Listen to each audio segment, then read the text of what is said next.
दोस्तों, ट्रेडिंग और इन्वेस्टिंग आप दोनों से ही बहुत सारे पैसे कमा सकते हो, लेकिन इन दोनों में से अच्छा कौन है और ये दोनों होता क्या है, इसे आप ऐसे समझ सकते हो कि ट्रेडिंग और इन्वेस्टिंग दोनों ही शेयर मार्केट से पैसा बनाने के अलग अलग रास्ते हैं। अब ट्रेडिंग में क्या होता है कि आपको थोड़ी दूर चलने पर ही प्रॉफिट मिल जाता है, लेकिन इन्वेस्टिंग का रास्ता बहुत लंबा होता है। इसमें आपको प्रॉफिट बहुत समय बाद मिलता है और इन दोनों के बीच का जो मेन डिफरेंस है वो है टाइम। क्योंकि ट्रेडिंग में बहुत कम समय में आप प्रॉफिट बना सकते हो। आप एक महीने में, एक हफ्ते में, एक दिन में, यहाँ तक कि कुछ मिनटों में बहुत सारा प्रॉफिट कमा सकते हो। लेकिन इन्वेस्टिंग में कुछ महीनों में, कुछ सालों में, 5 साल, 10 साल, 20 साल, उससे भी ज्यादा लग सकते हैं प्रॉफिट कमाने में। अब आप यहाँ पे सोच रहे होगे कि यार अगर कम समय में हमें पैसा मिल सकता है तो हम लंबे समय का इंतजार क्यों करें। तो देखो, यहीं पे मेन बात आती है ट्रेडिंग और इन्वेस्टिंग को समझने की, क्योंकि ये बहुत इंपॉर्टेंट चीज है और ये बहुत क्लियर हो जाना चाहिए आपको इन्वेस्टमेंट शुरू करने से पहले। यहाँ पे मैं आपको बता दूं कि एक आदमी एक समय पे एक ट्रेडर भी हो सकता है और इन्वेस्टर भी हो सकता है, यानी कि एक आदमी ये दोनों काम कर सकता है, लेकिन उसे ट्रेडिंग और इन्वेस्टमेंट के बीच का डिफरेंस जरूर पता होना चाहिए। तो इस वीडियो में हम ट्रेडिंग और इन्वेस्टिंग को तो समझेंगे ही, इसके अलावा हम इन दोनों के बीच के जो मेजर डिफरेंसेस है उनके बारे में भी डिस्कस करेंगे और सबसे आखिरी में मैं आपको ये भी बताऊंगा कि आपको ट्रेडिंग करनी चाहिए या इन्वेस्टिंग करनी चाहिए।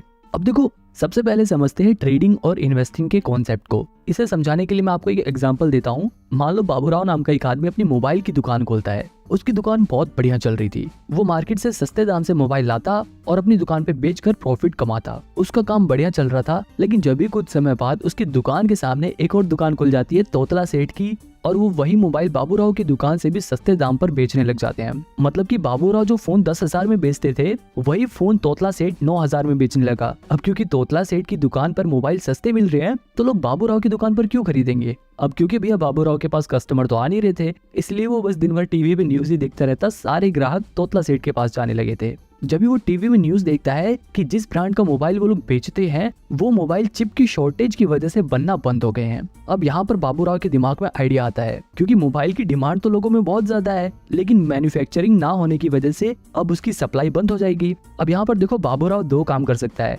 पहला ऑप्शन ये है कि वो रोज सवेरे उठते ही सबसे पहले तोतला सेठ की दुकान पर जाकर उसके सारे फोन 9,000 में खरीद ले और उन्हें अपनी दुकान पर वापस 10,000 में बेचकर प्रॉफिट कमाए। दूसरा तरीका ये है कि वो रोज सवेरे तोतला सेठ की दुकान पर जाकर उसके सारे मोबाइल खरीद ले और उन्हें अपने वेयर हाउस में स्टोर करके रखे, उन्हें बेचे नहीं। इसी तरह वो कुछ महीने अपने पास उन फोन्स को स्टोर करके रखे और जैसे ही उस फोन का प्राइस मार्केट में बढ़ जाए और उसकी डिमांड मार्केट में बढ़ जाए, वो उन फोन को 10,000 की जगह 12,000 में बेचकर ज्यादा प्रॉफिट कमाए। अब यहाँ पर देखो, ट्रेडिंग और इन्वेस्टिंग को समझो। बाबूराव जब डेली फोन सस्ते में खरीद कर उन्हें बेच रहा था, तो वो ट्रेडिंग कर रहा था। लेकिन जब बाबूराव ने फोन को कुछ महीनों के लिए स्टोर करके रखा और जैसे उनका प्राइस बढ़ा, उसने जब बेचा तो उसने इन्वेस्टिंग करी, क्योंकि वो डेली चीजों को सेल नहीं कर रहा, बल्कि वो उन्हें कुछ महीनों बाद कर रहा है। बिल्कुल इसी तरह ट्रेडिंग और इन्वेस्टिंग वर्क करती है। बस शेयर मार्केट में फोन की जगह शेयर्स आ जाते हैं। मतलब हम शेयर मार्केट में डेली फोन्स की जगह शेयर्स को सस्ते में खरीद कर उन्हें महंगे में बेचकर प्रॉफिट बनाते हैं, तो वो ट्रेडिंग होती है। और अगर हम शेयर्स को सस्ते में खरीद कर कुछ महीने, कुछ साल, 10 साल, 5 साल बाद जब वो शेयर का प्राइस बढ़ जाता है तब बेचते हैं, तब वो इन्वेस्टिंग कहलाती है।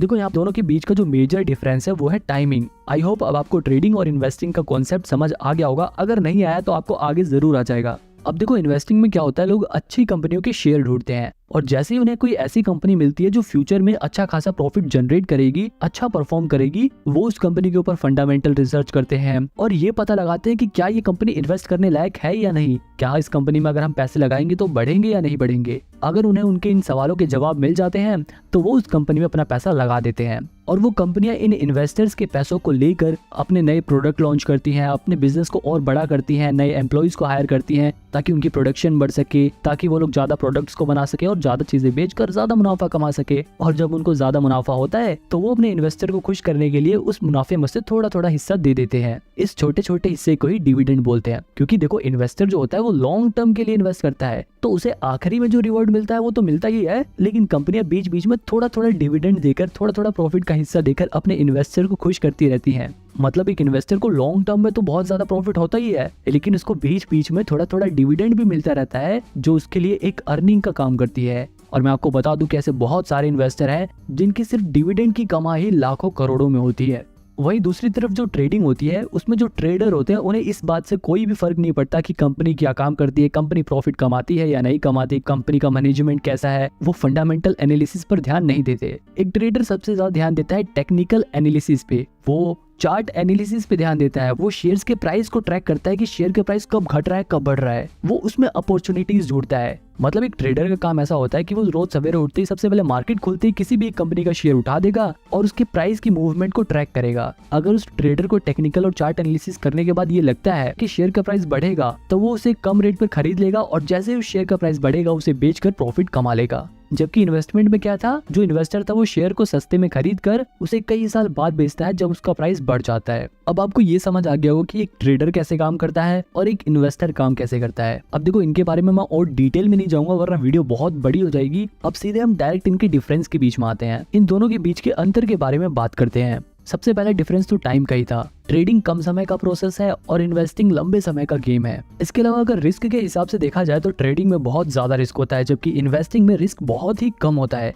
अब ऐसा नहीं है कि इन्वेस्टिंग में बिल्कुल भी रिस्क होता नहीं है, हो सकता है कि शॉर्ट टर्म में शेयर का प्राइस गिर जाए, लेकिन अगर कंपनी अच्छी चुनी है आप लोगों ने तो लॉन्ग टर्म में उस कंपनी का शेयर प्राइस जरूर बढ़ेगा और इस वजह से इन्वेस्टिंग में रिस्क बहुत कम हो जाता है। वही ट्रेडिंग रिस्की इसलिए होता है क्योंकि ये एक तरह का गैम्बल है। मान लो दो दोस्त हैं, वो आपस में हेड टेल वाला गेम खेलने का डिसाइड करते हैं और बोलते हैं कि अगर हेड आया तो तू जीत गया और टेल्स आया तो मैं जीत गया। तो ये देखो ये एक तरह का गैम्बल है और शेयर मार्केट में भी बिल्कुल ऐसा ही होता है। बस वहाँ पे दो जनों की जगह बहुत सारे लोग आ जाते हैं और वो लोग हेड टेल की बजाय शेयर के प्राइस घटने या बढ़ने के ऊपर बैट लगाते हैं। मतलब बहुत सारे लोग होते हैं जिसमें से कुछ लोग ये अंदाजा लगाते हैं कि शेयर का प्राइस गिरेगा और कुछ लोग अपने पैसे लगाकर कहते हैं कि शेयर का प्राइस बढ़ेगा। और ये लोग अपने पैसे कहाँ लगाते हैं, ये लोग अपने पैसे लगाते हैं ब्रोकर के पास, यानी कि ग्रो जीरोधा जैसे ब्रोकर के पास अपने पैसे लगाते हैं। अब देखो अगर शेयर का प्राइस बढ़ गया तो ये वाले लोग जीत जाएंगे, अगर ये लोग जीत जाएंगे तो जो लोग हार गए हैं उनका पैसा जीते हुए लोगों के पास चला जाएगा और उस जीते हुए पैसे में से थोड़ा सा कमीशन ये ब्रोकर्स रख लेते हैं। और इतना ही नहीं, इस जीते हुए हिस्से में से सरकार भी टैक्स के नाम पर अपना हिस्सा इनसे ले लेती है। अब यहाँ पर ये देखो कि जो ब्रोकर है और ये जो गवर्नमेंट है इनको तो हमेशा कमीशन और टैक्स मिलेगा, चाहे ये लोग जीते चाहे ये लोग जीते। लेकिन लॉन्ग टर्म में नुकसान किसका होता है, सिर्फ ट्रेडर्स का। मतलब सिंपल सी बात यह है कि अगर ट्रेडिंग में आपने पैसे बनाए हैं तो वहीं दूसरी तरफ किसी ने अपने पैसे गंवाए हैं। कल को जब वो पैसे बनाएगा तो हो सकता है कि आप अपने पैसे गंवाओ, इसीलिए ट्रेडिंग रिस्की रहता है। अब वापस अपने डिफरेंस की ओर चलते हैं। अब देखो एक और चीज है इन्फॉर्मेशन। ज्यादातर लोग ट्रेडिंग करते हुए प्राइस घटेगा या बढ़ेगा इस बात का पता लगाने के लिए टेक्निकल एनालिसिस करते हैं। वहीं अगर बात करें इन्वेस्टिंग की तो यहाँ पर इन्वेस्टर इस बात का पता लगाने के लिए कि कंपनी का शेयर प्राइस फ्यूचर में बढ़ेगा या नहीं बढ़ेगा, कंपनी फ्यूचर में ग्रो करेगी या नहीं करेगी, इसके लिए इस्तेमाल करते हैं फंडामेंटल एनालिसिस का। अब अगर आपको ये फंडामेंटल एनालिसिस सीखना है आप मेरी ये वाली वीडियो देख सकते हो, इसमें मैंने डिटेल में फंडामेंटल एनालिसिस को समझाया है। अब देखो एक और चीज है स्ट्रेस। जो ट्रेडिंग वाला बंदा होता है वो हमेशा स्ट्रेस में रहता है। अगर उसको प्रॉफिट हो गया तब तो वो पूरे दिन खुश रहेगा, लेकिन अगर उसको लॉस हो गया तो उसके दिमाग में पूरे दिन वही बात घूमती रहती है। ट्रेडिंग करते वक्त हर पल उसे बहुत टेंशन रहती है। अगर शेयर प्राइस गिर गया तो उसकी सांसें फूलने लगती हैं और जैसे शेयर प्राइस बढ़ने लग गया तो वो एकदम खुश होने लगता है। तो कहने का मतलब ये है कि ट्रेडिंग में बहुत ज्यादा स्ट्रेस रहता है जबकि इन्वेस्टिंग में स्ट्रेस बिल्कुल नहीं रहता, क्योंकि ये एक लॉन्ग टर्म प्रोसेस है। हो सकता है कुछ समय के लिए आपके शेयर प्राइस गिर जाए, लेकिन अगर आपने कंपनी अच्छी चुनी है तो फिर महीने बाद, एक साल बाद, कुछ साल बाद शेयर प्राइस जरूर बढ़ेगा और फ्यूचर में आपको प्रॉफिट होगा। अब देखो ट्रेडिंग वाला बंदा हरदम शेयर के बारे में देखता रहता है, लेकिन इन्वेस्टिंग वाला बंदा आराम से एक बार इन्वेस्ट कर देगा और फिर कुछ टाइम बाद अपना देखेगा इन्वेस्टमेंट, अच्छा हाँ मेरा शेयर प्राइस जितना बढ़ गया या इतना गिर गया, फिर दोबारा बंद कर लेगा, क्योंकि उसे बेचना नहीं है, उसने लॉन्ग टर्म के लिए इन्वेस्ट कर रखा है। फिर कुछ समय बाद वो दोबारा से खोल के देखेगा कि हाँ भाई अब तो आज मेरे शेयर प्राइस बढ़ गए, वो कम देखेगा और उसको कम टेंशन होगी। लेकिन ट्रेडर को हर पल टेंशन रहती है, प्रॉफिट होने के बाद भी और लॉस होने के बाद तो ऑब्वियसली रहती है। एक और सवाल है कि ट्रेडिंग में ज्यादा पैसे हैं या इन्वेस्टिंग में। अब देखो इस सवाल का जवाब बड़ा ही मुश्किल है, क्योंकि ट्रेडिंग में आप बहुत कम समय में बहुत ज्यादा पैसा कमा सकते हो, लेकिन इन्वेस्टिंग में आप ज्यादा समय में इतना ज्यादा प्रॉफिट कमा सकते हो कि कोई सोच भी नहीं सकता। क्योंकि इन्वेस्टिंग में कंपाउंडिंग अपना असर दिखाती है और पैसा बढ़ते बढ़ते बढ़ते बहुत ज्यादा बढ़ जाता है। वही अगर ट्रेडिंग की बात करें तो ट्रेडिंग में एक प्लस पॉइंट ये है कि आप ट्रेडिंग को कम पैसे में भी कर सकते हो, यानी कि आप कम पैसा लगाकर भी प्रॉफिट जनरेट कर सकते हो। लेकिन अगर इन्वेस्टिंग की बात करें तो सिर्फ आप 1000-2000 लगा के बहुत सारा पैसा कमा नहीं सकते। आप ट्रेडिंग में 1000-2000 लगाकर 5-10 हजार रुपए का मुनाफा कमा सकते हो, लेकिन जैसे कि मैंने बताया था कि रिस्क यहाँ पे ज्यादा होता है। ट्रेडिंग में आपके ये भी चांसेस है कि आप अपने 1000-2000 रुपए गवा दो, लेकिन इन्वेस्टिंग में आपके 1000-2000 रुपए कुछ कम हो सकते हैं। अगर आपने बिल्कुल ही खराब कंपनी चुन ली तो हो सकता है कि आपके पैसे कुछ कम हो जाए, लेकिन पूरे कभी खत्म नहीं होंगे। बहुत ज्यादा गिरने लग गए तो आप उसे बेच सकते हो। तो मतलब ट्रेडिंग बहुत ज्यादा रिस्की है, लेकिन आप ट्रेडिंग में कम पैसे से भी ज्यादा पैसा कमा सकते हो।